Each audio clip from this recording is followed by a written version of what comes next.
కర్రెలు వాసింది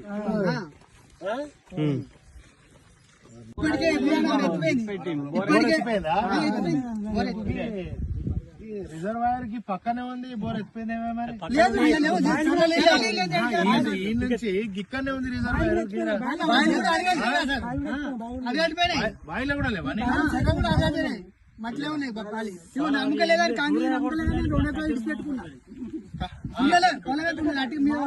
నమ్మకం లేక విడిచిపెట్టినా 2 ఎకరాలు పోయి అంతా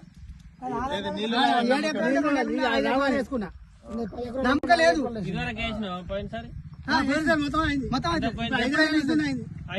టీఆర్ఎస్ ఉన్నప్పుడు ఎప్పుడైంది పొలం అయింది ఇంకా 50 ఎకరాలంటే పెడుతుండే నీళ్లు అప్పుడు ఇదే కాలకు ఉంది మోట అది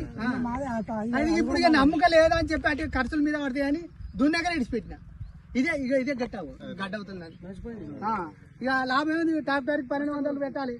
బత్తకు 1500 ఎకరాలు 2 బత్తాలు అది 4 ఎకరాలు 3-4 గంటలు 1200 చొప్పున అట్లా ఎన్ని వేలు లెక్క చెబుతున్నారు ఒక్కొక్క ఎకరాలు ఎంత ఖర్చు వస్తుందో